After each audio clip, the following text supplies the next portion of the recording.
అట్లాగే తెలంగాణలో కూడా కేసీఆర్ ఇంటికి పోయాడు, బీజేపీని కవులు చూసుకున్నాడు కాబట్టి అయిపోయాడు. అది ధృతరాష్ట్ర కవులు, అది ధృతరాష్ట్ర కవులకి ఎవరు పోయినా అంతే అయిపోతారు. రేపు టీడీపీ కానీ లేకపోతే వైసీపీ కానీ అట్లాంటి దొంగాట ఆడకూడదు. వాళ్ళు వెంటనే ఇండియా కూటమి కలవండి, కావాలండి ఫైట్ చేద్దాం, లేకపోతే సాధ్యం కాదు. ఇది తెలంగాణలో కాంగ్రెస్ పార్టీ గుర్తుంచుకోవాల్సిందంటే మొన్న 5 రాష్ట్రాల ఎన్నికలు జరిగితే ఒక తెలంగాణలో మాత్రమే ఎంతో అందరినీ కలుపుకోవడానికి ప్రయత్నించారు. ఆ ప్రయత్నించారు కాబట్టి ఆ మాత్రం మంచి ఫలితాలు వచ్చాయి.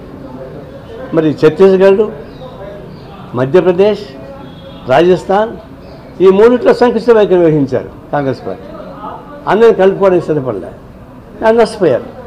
కాబట్టి ఎగ్జాంపుల్ ఏంటంటే తెలంగాణలో జరిగినటువంటి పరిణామాలు, మిగతా 3 రాష్ట్రాలు జరిగిన పరిణామాలు, ఇవి కాంగ్రెస్ పార్టీ కూడా అభ్యర్థి చేసుకోవాలి, సమీక్షించుకోవాలి. రాబోయే ఎన్నికల్లో కలిసి వచ్చేటువంటి ఇండియా కూటమికి చిత్తశుద్ధితో పనిచేసేటువంటి కంట్రీ వాళ్ళని కలుపుకోవడానికి తగిన ప్రయత్నించాలని చెప్పేసి ఆ కోరిక. అది జాతీయ సమితి కూడా చర్చిస్తాం. ఈ లోపల ప్రతిపాదన పెడతా ఉన్నాం. ఇప్పటికే దాదాపు కేరళ సెటిల్ అవుతూ ఉన్నాయి, ఇంకా కొన్ని చర్చల్లో ఉన్నాయి. ఈ చర్చలు సానుకూల వైఖరి వహించాలని చెప్పేసి కాంగ్రెస్ పార్టీ నేను కోరుతాను. ఏపీలో జగన్మోహన్ రెడ్డి పరిపాలన ఎట్లా చూస్తారు? చివరి దశకు వచ్చింది, లోక్సభ అసెంబ్లీ ఎన్నికలు కూడా రాబోతున్నాయి.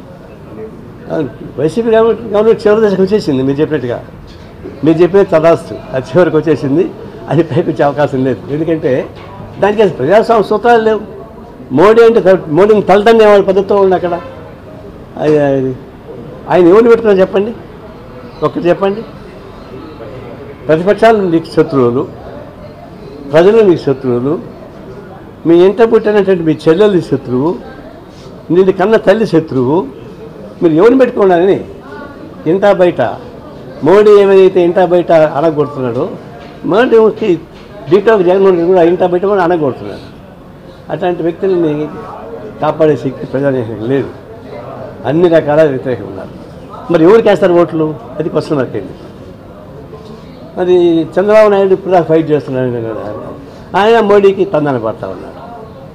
మరి ప్రతిపక్ష నాయకుడు తందాన పడి ఆయన తందాన మారితే ప్రజలు ఎట్లా ఓట్లు వేయాలి? ఇక్కడ చర్చ వస్తూ ఉంది.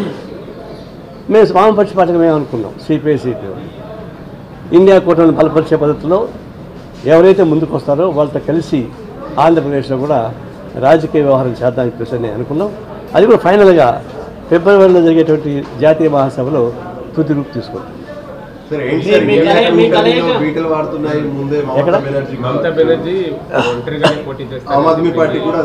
చూసాం ఇప్పుడే మమతా బెనర్జీ ఒకవైపున కండిషన్ పెట్టింది. ఒకటి, మీరు లెఫ్ట్ పార్టీస్తో ఉండకూడదు, రెండవది మేము వచ్చిన సీట్లు తీసుకోవాలా.